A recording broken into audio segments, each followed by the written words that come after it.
اعوذ باللہ من الشیطان الرجیم بسم اللہ الرحمن الرحیم۔ نمرود، جس کو اللہ تعالیٰ نے بے شمار نعمتیں عطا کی تھی، لیکن اس نے بجائے نعمتوں کی شکر گزاری کے اپنے رب ہونے کا دعویٰ کر دیا۔ تفسیر ابن کثیر میں ہے کہ نمرود بادشاہ کا پورا نام نمرود بن کنعان بن سام بن نوح تھا۔ اس کا پایہ تخت بابل تھا۔ اس کے نسب میں کچھ اختلاف بھی ہے۔ حضرت مجاہد فرماتے ہیں کہ دنیا کی مشرق سے مغرب تک کی سلطنت رکھنے والے 4 ہیں، 2 مومن اور 2 کافر، حضرت سلیمان بن داؤد اور حضرت ذوالقرنین، اور کافروں میں نمرود اور بخت نصر۔ کیونکہ ایک عرصے دراز سے یہ بادشاہ چلا آ رہا تھا، اس لیے دماغ میں رعونت اور عنایت آ گئی، سرکشی اور تکبر، نخوت اور غرور طبیعت میں سما گیا تھا۔ بعض لوگ کہتے ہیں 400 سال تک اس کی حکومت قائم رہی۔ مفسرین کا بیان ہے کہ نمرود بن کنعان بڑا جابر بادشاہ تھا۔ سب سے پہلے اسی نے تاج شاہی اپنے سر پر رکھا تھا، اس سے پہلے کسی بادشاہ نے تاج نہیں پہنا تھا۔ یہ لوگوں سے زبردستی اپنی پرستش کراتا تھا۔ کاہن اور نجومی اس کے دربار میں بکثرت اس کے مقرب تھے۔ نمرود نے ایک رات یہ خواب دیکھا کہ ایک ستارہ نکلا اور اس کی روشنی میں چاند، سورج وغیرہ سارے ستارے بے نور ہو کر رہ گئے۔ کاہنوں اور نجومیوں نے اس خواب کی یہ تعبیر بتائی کہ ایک لڑکا ہوگا جو تیری بادشاہی کے زوال کا باعث ہوگا۔ یہ سن کر نمرود بے حد پریشان ہو گیا اور اس نے یہ حکم دیا کہ میرے شہر میں جو بچہ پیدا ہو وہ قتل کر دیا جائے اور مرد عورتوں سے جدا رہیں۔ چنانچہ ہزاروں بچے قتل کر دیے گئے، مگر تقدیر الہی کو کون ٹال سکتا ہے۔ اسی دوران حضرت ابراہیم علیہ السلام پیدا ہو گئے اور بادشاہ کے خوف سے ان کی والدہ نے شہر سے دور پہاڑ پر ایک غار میں ان کو چھپا دیا۔ اس غار میں چھپ کر ان کی والدہ روزانہ دودھ پلایا کرتی تھی۔ بعض مفسرین کا قول ہے کہ 7 برس کی عمر تک، اور بعضوں نے تحریر فرمایا ہے کہ 17 برس تک آپ اسی غار میں پرورش پاتے رہے۔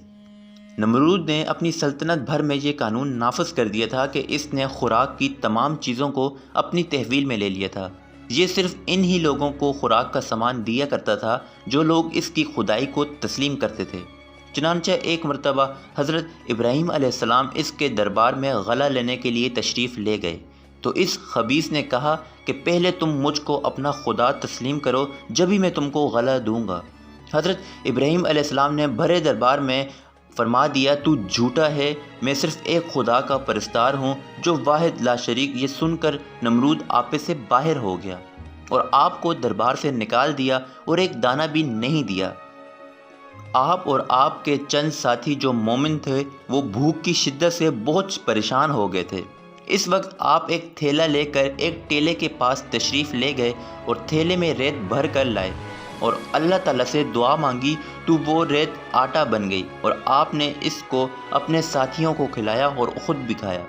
پھر نمرود کی دشمنی اس حد تک بڑھ گئی کہ اس نے آپ کو آگ میں ڈلوا دیا، مگر وہ آگ آپ پر گلزار بن گئی اور آپ سلامتی کے ساتھ اس آگ سے باہر نکل آئے، اور علی الآن نمرود کو جھوٹا کہہ کر خدائے واحد لا شریک کی توحید کا چرچا کرنے لگے۔ نمرود نے آپ کے کلمہ حق سے تنگ آ کر ایک دن آپ کو اپنے دربار میں بلایا اور حسب ذیل مکالمہ بے صورت مناظرہ شروع کر دیا۔ نمرود، اے ابراہیم، بتاؤ تمہارا رب کون ہے جس کی عبادت کی تم لوگوں کو دعوت دے رہے ہو؟ حضرت ابراہیم نے فرمایا، اے نمرود، میرا رب وہی ہے جو لوگوں کو جلاتا ہے اور مارتا ہے۔ نمرود، یہ تو میں بھی کر سکتا ہوں۔ چنانچہ اس وقت اس نے 2 قیدیوں کو جیل سے دربار میں بلوایا۔ ایک کو موت کی سزا ہو چکی تھی اور دوسرا رہا ہو چکا تھا۔ نمرود نے پھانسی پانے والے کو تو چھوڑ دیا اور بے قصور کو پھانسی دے دی اور بولا، دیکھ لو، جو مردہ تھا میں نے اس کو جلا دیا اور جو زندہ تھا میں نے اس کو مردہ کر دیا۔ حضرت ابراہیم علیہ السلام نے سمجھ لیا کہ نمرود بالکل ہی احمق انسان ہے جو جلانے اور مارنے کا یہ مطلب سمجھ بیٹھا۔ اس لیے آپ نے اس کے سامنے ایک دوسری بہت ہی واضح اور روشن دلیل پیش فرمائی۔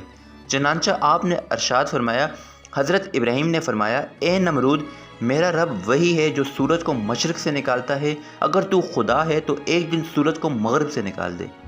حضرت ابراہیم علیہ السلام کی یہ دلیل سن کر نمرود حیران رہ گیا اور کچھ بھی نہ بول سکا۔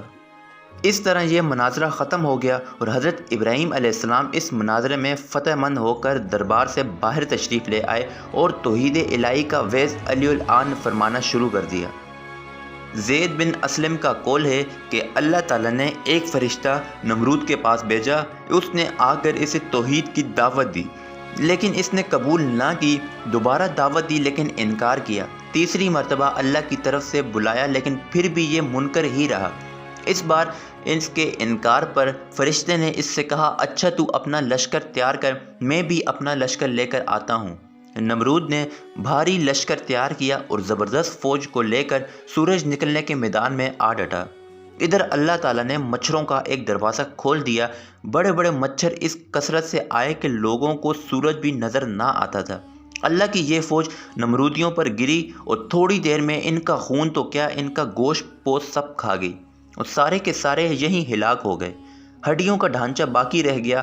انہی مچھروں میں سے ایک نمرود کے ناک میں گھس گیا اور 400 سال تک اس کا دماغ چاٹتا رہا۔